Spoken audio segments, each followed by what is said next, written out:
Welcome to T1 academy current affairs classes. ఈ రోజు current affairs classes లో భాగంగా మనం న్యూస్ లో ఉన్న కొన్ని ముఖ్యమైన అంశాల గురించి చర్చించుకుందాం. Coming on to the first topic for today. మరి మిల్లెట్స్ న్యూస్ లో ఉన్నాయి. అసలు ఈ మిల్లెట్స్ ఎందుకు న్యూస్ లో ఉన్నాయో మనం ఇప్పుడు చూద్దాం. Rajasthan government to give free seed kits to boost millet production. Already దేశంలో అన్ని రాష్ట్రాల్లో కన్నా రాజస్థాన్ లోనే మిల్లెట్స్ ప్రొడక్షన్ అనేది ఎక్కువగా ఉందండి. బట్ స్టిల్ వాటిని ఇంకా పెంచడానికి ఈ మిల్లెట్ ప్రొడక్షన్ ఇంకా పెంచడానికి రాజస్థాన్ ప్రభుత్వం మరి ఆ రాజస్థాన్ ప్రాంత రైతులకు ఈ చిరుధాన్యాలు ముతక ధాన్యాల విత్తనాలను ఉచితంగా పంపిణీ చేయాలని నిర్ణయించడం జరిగింది. అంటే ఈ జోవారు బాజ్రా ఇవన్నీ ఉంటాయి కదా, మరి వాటికి సంబంధించిన విత్తనాలు సీడ్స్ ఉంటాయి కదా, వాటిని ఫ్రీగా ఇస్తారట. మరి ఎందుకోసము? రాజస్థాన్ రాష్ట్రంలో ఈ చిరుధాన్యాల ఉత్పత్తిని ఇంకా పెంచడమే లక్ష్యంగా ఈ నిర్ణయాన్ని స్టేట్ గవర్నమెంట్ తీసుకోవడం జరిగింది. ఆల్రెడీ చెప్పాను, దేశంలోనే మొత్తం చిరుధాన్యాల ఉత్పత్తిలో రాజస్థాన్ టాప్ ప్లేస్ లో ఉందని. మరి దాని వాటా ఎంతో తెలుసా? Out of total production of millets in India 26% of them are produced in Rajasthan. Then తర్వాత సెకండ్ ప్లేస్ లో కర్ణాటక ఉంది 16% తోని. తర్వాత మహారాష్ట్ర నిలవడం జరిగింది. ఇవి మిల్లెట్స్ ప్రొడక్షన్ లో టాప్ 3 రాష్ట్రాలు. ఓకే, మరి రాజస్థాన్ లో ఇంత పండిస్తున్నారు కదా, ఇందులో టాప్ హైయెస్ట్ ఏ క్రాప్ పండిస్తారంటే ఇందులో బాజ్రా మైండ్ జొన్న, దట్ ఈస్ జోవార్, ఈ రెండు పంటల్ని ఎక్కువగా పండించడం జరుగుతుంది. మరి ఈ బాజ్రా ఎంత ఎక్కువగా పండిస్తారంటే దేశంలో బాజ్రా పండించే ఒక మొత్తం ఉత్పత్తిలో 41% అనేది ఈ రాజస్థాన్ నుంచే వస్తుంది. For the first time Rajasthan లో లాస్ట్ టైం కాంగ్రెస్ గవర్నమెంట్ ఉండే కదా, అశోక్ గెహ్లాట్ గారి నేతృత్వంలో వాళ్ళు 2022-23లో రాజస్థాన్ లో మిల్లెట్ ప్రమోషన్ మిషన్ ను స్టార్ట్ చేశారు. మిల్లెట్ ప్రమోషన్ మిషన్ ను వాళ్ళు స్టార్ట్ చేయడం జరిగింది. Okay right. మరి ఇప్పుడు అసలు వీళ్ళు ఎంత ఇస్తున్నారు ఫ్రీ సీడ్స్ అన్నారు కదా, మరి దానికి సంబంధించిన కొన్ని డీటెయిల్స్ కూడా ఇప్పుడు చూద్దాం. ముఖ్యంగా వీళ్ళు మేజ్ కి మరియు బాజ్రాకి, మేజ్ పండించే 12 లక్షల మంది ఫార్మర్స్ కి, అలాగే బాజ్రా పండించే 8 లక్షల మంది ఫార్మర్స్ కి ఈ ఫ్రీ సీడ్స్ అనేటివి ఇవ్వబోతున్నారు. ఓకే, ఇవ్వబోతున్నారు. ఇంకొక పాయింట్, ఇందాక నేను చెప్పిందే, Rajasthan state government has started Rajasthan millet promotion mission in 2022-23 అని చెప్పాను కదా, అశోక్ గెహ్లాట్ గారు చీఫ్ మినిస్టర్ గా ఉన్నప్పుడు. మరి ఆ టైంలోనే వాళ్ళు 40 crores బడ్జెట్ తోని 100 ప్రైమరీ ప్రాసెసింగ్ యూనిట్స్ ని స్టార్ట్ చేశారంట రాజస్థాన్ రాష్ట్రంలో, specially for this millets by using farmers, entrepreneurs and voluntary organisations యొక్క సహకారంతో 40 కోట్లు ఖర్చు పెట్టి 100 ప్రైమరీ ప్రాసెసింగ్ యూనిట్స్ ని స్టార్ట్ చేయడం జరిగింది. ఓకే, మరి ఇంకా దీని గురించి మాట్లాడుకున్నప్పుడు మరి మన తెలంగాణలో, మరి మన ఆంధ్రప్రదేశ్ లో మిల్లెట్స్ పంట ఎక్కడ పండిస్తున్నారు? ఎక్కువగా ఏ పంట పండిస్తూ ఉంటారు? మిల్లెట్స్ ప్రొడక్షన్ అనేది మన తెలంగాణలో మరియు ఆంధ్రప్రదేశ్ లో జొన్న పంటని ఎక్కువగా పండిస్తూ ఉంటారు. జోవార్, దట్ ఈస్ జొన్న పంటని ఎక్కువగా పండిస్తూ ఉంటారు. ఇంకా రాయలసీమ ప్రాంతంలో ముఖ్యంగా ఈ రాగి కూడా పండిస్తారు. మరి టోటల్ గా చూసుకున్నప్పుడు మాత్రము తెలంగాణ మరియు ఆంధ్రప్రదేశ్ లో జొన్న పంటని ఎక్కువగా పండిస్తా ఉంటారు. మనము 1960s లో 70s లో గ్రీన్ రెవల్యూషన్ వచ్చిందని చెప్పి మాట్లాడుకుంటూ ఉంటాం కదా, first and second phase of green revolutions. అవి రాకన్నా ముందు దేశంలో మిల్లెట్స్ ప్రొడక్షన్ అనేది చాలా ఎక్కువ ఉంటుండే. జనాలు ఇవే తినేటోళ్ళు. ఎప్పుడైతే గ్రీన్ రెవల్యూషన్ వచ్చి రైస్ అండ్ వీట్ కల్టివేషన్ అనేది పెరిగి వాటి దిగుబడి అనేది పెరిగిన తర్వాత ఈ మిల్లెట్స్ తినడం అనేది తగ్గిపోయింది, ప్రొడక్షన్ అనేది తగ్గిపోయింది. ఎందుకంటే ఈ మిల్లెట్స్ పంటలో అటు ప్రొడక్షన్ కెపాసిటీ, దిగుబడి అనేది తక్కువ వస్తుందంట రైస్ మరియు వీట్ తో కంపేర్ చేసుకుంటే. అట్లనే గ్రీన్ రెవల్యూషన్ టైంలో గవర్నమెంట్స్ వీట్ ని, రైస్ ని బాగా పుష్ చేయడము మరియు పీడిఎస్, పబ్లిక్ డిస్ట్రిబ్యూషన్ సిస్టమ్ లో భాగంగా వాటినే ఫ్రీగా పంచడము లాంటివి చేయడం వల్ల రైతులు ఈ మిల్లెట్స్ ని వదిలేసి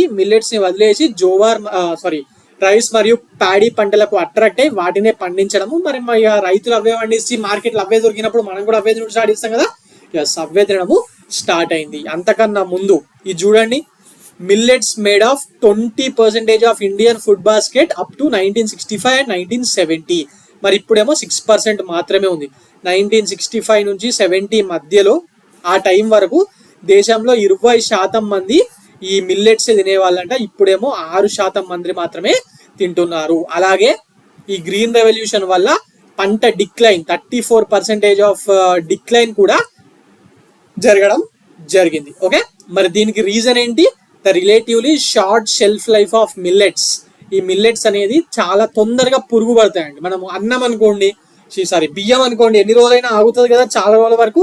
బట్ ఈ మిల్లెట్స్ అనేవి చక్కగా ఉంచకపోతే, స్టోరేజ్ ఫెసిలిటీస్ చక్కగా ఉంచకపోతే తొందరగా ఖరాబ్ అయ్యే అవకాశాలు ఎక్కువగా ఉంటాయి. అలాగే అర్బనైజేషన్ రావడము మరియు పబ్లిక్ డిస్ట్రిబ్యూషన్ సిస్టంలో గవర్నమెంట్స్ రైస్ ని వీటిని పంచడానికి ప్రాముఖ్యత ఇవ్వడం వల్ల ఈ మిల్లెట్స్ అనేది పడిపోవడం జరిగింది. మరి రీసెంట్ గానే మిల్లెట్స్ మళ్ళీ బాగా ఫేమస్ అవుతున్నాయండి.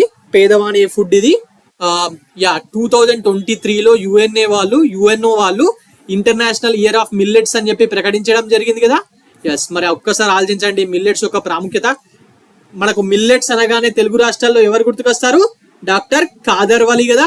ఎస్, డాక్టర్ ఖాదర్ వలి గారు. అలాగే మిల్లెట్స్ తినడం వల్ల అన్ని వ్యాధులు తగ్గుతాయా రాకుండా ఉంటాయా నేను చెప్పలేను, కానీ బీపీ షుగర్లు మాత్రం రాకుండా ఉండే ఛాన్సెస్ 100% ఉందండి. మిల్లెట్స్ తిని కొంచెం వాకింగ్ చేసే అలవాటు ఉన్న వాళ్ళలో బీపీ షుగర్ వచ్చే అవకాశాలు చాలా చాలా చాలా తక్కువ, చాలా చాలా చాలా తక్కువ. ఓకే, అండ్ అలాగే ఇంకొక పాయింట్, తెలంగాణలో మిల్లెట్స్ అనగానే ఇంకా గుర్తుకొచ్చే ఆర్గనైజేషన్ ఏంటి? Deccan development society. ఎక్కడుంది? జైరాబాద్ చుట్టుపక్కల ఏరియాల్లో మహిళలు చాలా మంది మహిళలు ఈ డెక్కన్ డెవలప్మెంట్ సొసైటీ ద్వారా మిల్లెట్స్ పండిస్తూ ఉంటారు కదా, చాలా ఫేమస్ అండి. దీని ఫౌండర్ ఈ మధ్య చనిపోవడం జరిగిందండి.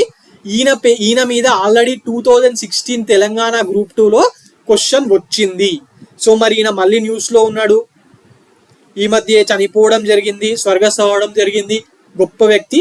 మరి ఈయన మీద మళ్ళీ ఈసారి క్వశ్చన్ అడిగే అవకాశం ఉంది కదా. సో అందుకే ఈ డెక్కన్ డెవలప్మెంట్ సొసైటీ చైర్మన్ ఎవరో తెలుసుకొని మీరు నాకు కమెంట్ సెక్షన్ లో తెలియజేయండి. ఇది మీకు ఈరోజు హోంవర్క్. ఓకే, ఖచ్చితంగా అడుగుతాడండి, ఖచ్చితంగా చూసుకోండి. Okay, right. Already last time కూడా అడిగాడు.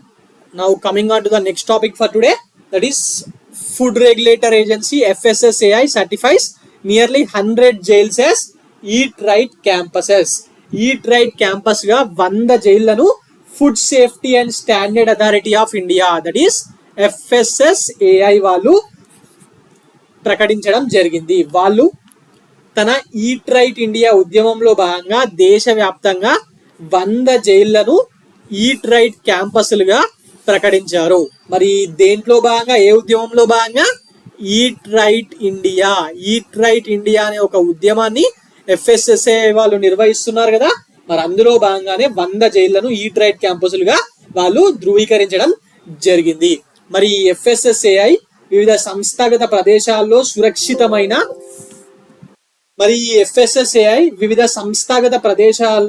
సురక్షితమైన ఆరోగ్యకరమైన ఆహార నాణ్యతలను నిర్ధారించడం కోసం ఈ కార్యక్రమాన్ని చేపట్టడం జరిగింది. ఈ ఈట్ రైట్ ఇండియా అనే కార్యక్రమాన్ని చేపట్టడం జరిగింది.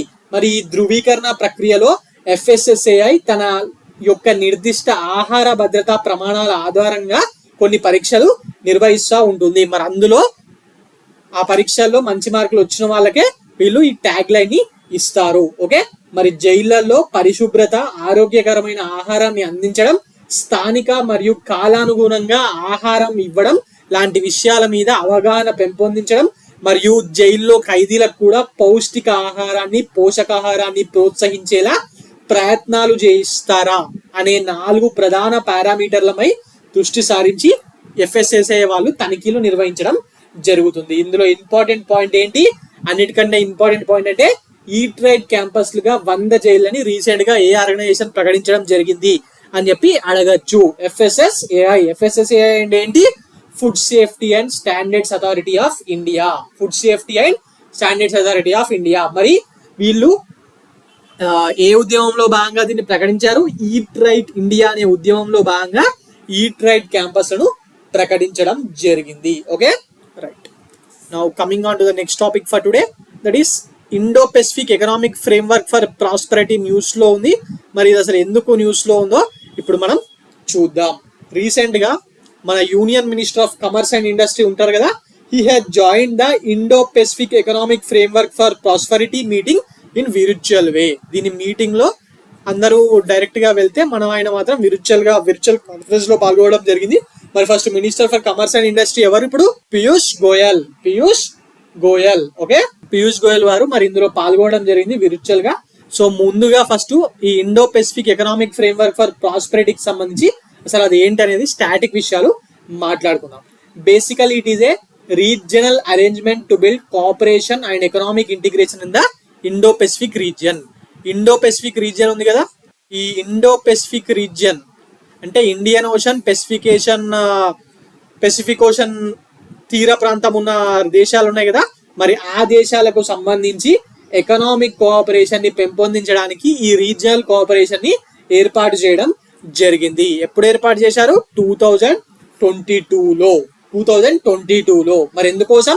ఇందాక చెప్పాను, ఎకనామిక్ ఇంటిగ్రేషన్ కోసం. మరి అది మాత్రమే కాకుండా this framework aims to advance resilience, sustainability, inclusiveness, fairness and competitiveness in economy in the member countries. ఈ మెంబర్ కంట్రీస్ మధ్యలో వాళ్ళ ఎకనామిక్ సంబంధించి ఒక fair competition, fairness, economic growth ఇవన్నీ పెరగడానికి మరియు ఇంక్లూజివ్నెస్ పెరగడానికి ఇది తోడ్పాటు అందిస్తుంది. మరి ఇందులో మెంబర్ కంట్రీస్ ఏవి? ఇది ఇంపార్టెంట్, అన్నిటికన్నా ఇది ఇంపార్టెంట్. ఇందులో 14 మెంబర్ కంట్రీస్ ఉన్నాయి. ఆ లిస్ట్ మనం ఇప్పుడు చూద్దాం. ఫస్ట్ ఫేమస్ కంట్రీస్ తో స్టార్ట్ చేద్దాం. United states of America, Australia, New Zealand, Japan, Korea, right, Malaysia, Indonesia, Singapore, Thailand. ఇవన్నీ ఫేమస్ దేశాలు, అందరికి ఈజీగా గుర్తుండే దేశాలు. ఎన్ని ఉన్నాయి? 1 2 3 4 5 6 7 8 9 కంట్రీస్ అయిపోయినాయి. ఒక మనది మనకు గుర్తుంటది 10 ఇండియా. ఇవి జనరల్ గా చూడంగానే అందరికి తెలిసిపోతుంది. ఎకనామిక్ ఫ్రేమ్వర్క్ లో జనరల్ గా ఎప్పుడన్నా ఆల్రెడీ గట్టిగా ఎకనామీలో గట్టిగా ఉన్న దేశాలే ఉంటాయి కదా. ఎస్, మరి USA, Australia, New Zealand, Japan, Korea, Malaysia, Indonesia, Singapore, Thailand ఇవన్నీ డెవలప్డ్ కంట్రీస్. మరి ఇంకొన్ని కంట్రీస్ ఇందులో ఉన్నాయి ఇండియాతో కలిపి. మరి ఇంకొన్ని కంట్రీస్ అవి కొంచెం ఫేమస్ లేనివి, ఈ పేర్లు గుర్తుపెట్టుకోవాలి. ఇవి అడగచ్చు. Which among the following countries not a part of Indo Pacific economic framework అంటే గుర్తుండాలి కదా కంట్రీస్ పేర్లు. ఒకటి బ్రునై, ఇంకోటి ఫిజీ, దాని తర్వాత ఫిలిప్పీన్స్, తర్వాత వియత్నాం. ఈ 4 కంట్రీలు కొంచెం మర్చిపోయే అవకాశాలు ఉంటాయి. ఇవి ఒకసారి చూసుకోండి, ఈ పేర్లు ఒకసారి చూసుకోండి. ఓకే, ఇండియాతో కలిపి మొత్తంగా ఎన్ని కంట్రీస్ ఉన్నాయి ఇందులో? 14 దేశాలు. మెయిన్ గా this economic framework of Indo Pacific cooperation broadly rests on 4 pillars. 4 different pillars మీద దీని యొక్క ఫ్రేమ్వర్క్ అనేది ఆధారపడి ఉంది. అవేంటంటే 1 trade, 2 supply chain resilience, 3 clean energy, decarbonisation, 4 infrastructure taxes and anti corruption measures. ఈ 4 పాయింట్లు ఇంపార్టెంట్ అండి. ఇవి 4 స్తంభాలు అంట ఈ ఆర్గనైజేషన్ కి. That is trade, supply chain resilience, 2, 3వది క్లీన్ ఎనర్జీ, డీకార్బనైజేషన్, 4వది infrastructure taxes and anti corruption measures. So ఇవి 4 ఇంపార్టెంట్. అండ్ బేసిక్ గా ఈ ఎకనామిక్ ఫ్రేమ్వర్క్ ఫర్ ప్రాస్పెరిటీ ఏదైనా ఎకనామిక్ అగ్రిమెంట్ అనగానే మనం జనరల్ ఏమనుకుంటాం? ఫ్రీ ట్రేడ్ అగ్రిమెంట్ అనుకుంటాం, అవునా కదా? బట్ ఈ IPEF that is Indo Pacific economic framework అనేది ఫ్రీ ట్రేడ్ అగ్రిమెంట్ కాదు. It allows it's member nations to negotiate the parts they want to. ఏవైతే మీకు అవసరం ఉంది రెండు దేశాల మధ్యలో సపరేట్ గా దీని గురించి మనం మాట్లాడుకోవాలి అనుకునే వాళ్ళు మాట్లాడుకుంటారు. అంతే తప్పితే ఇది మొత్తంగా ఒక ఫ్రీ ట్రేడ్ అగ్రిమెంట్ అనేది కాదు. And our country India has been actively participating in the IPEF but not in all pillars. అన్నిట్లో పార్టిసిపేట్ చేయట్లేదు మన వాళ్ళు.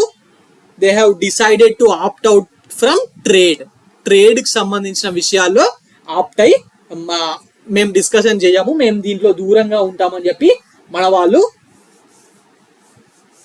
వాళ్ళు ప్రకటించడం జరిగింది. ఓకే, ఎందుకు మరి రీజన్ ఏంటి? Because most of the issues promoted by IPEF in trade are not aligning with the trade policies of our country. మరి మన దేశానికి సంబంధించిన ట్రేడ్ పాలసీస్ తోని ఇవి అవసరం ఉన్న విధంగా లేవు కాబట్టి, సమతుల్యంగా లేవు కాబట్టి ఆ ట్రేడ్ పాలసీస్ నుంచి మనం దూరంగా ఉంటున్నాం.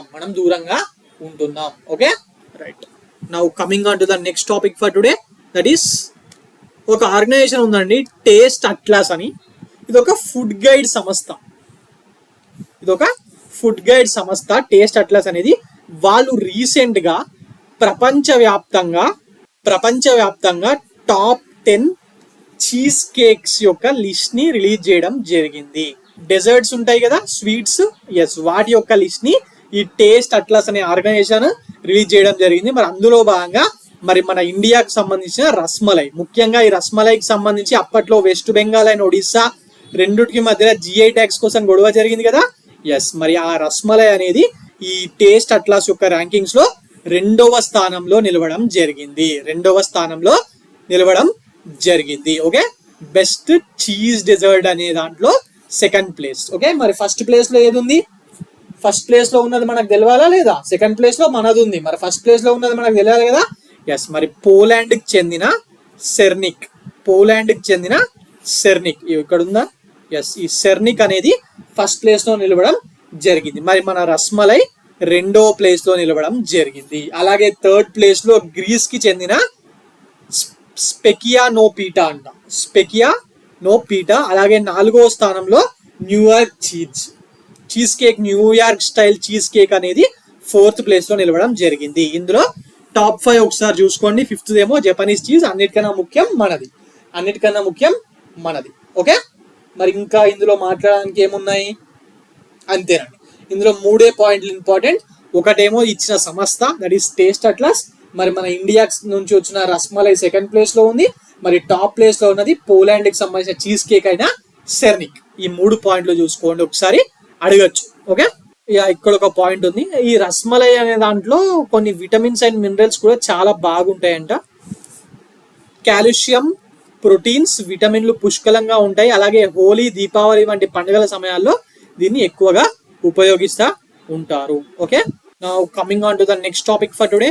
స్పోర్ట్స్ కి సంబంధించి ఈ మధ్య క్లాసెస్ లో నేను చెప్పలేదు కొంచెము, బట్ ఈ మధ్య మళ్ళీ న్యూస్ లోకి వస్తున్నాయి. అవి ఎగ్జామ్ లో భాగంగా స్పోర్ట్స్ మీద క్వశ్చన్స్ అడుగుతున్నారు.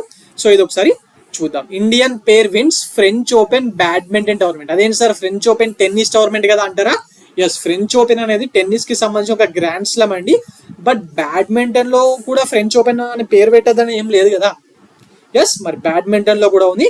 మరి ఇది బ్యాడ్మింటన్ లో ఒక super series tournament. Super series 750 అని చెప్పి వీళ్ళ టోర్నమెంట్స్ ఉంటాయి కదా బ్యాడ్మింటన్ వాళ్ళవి.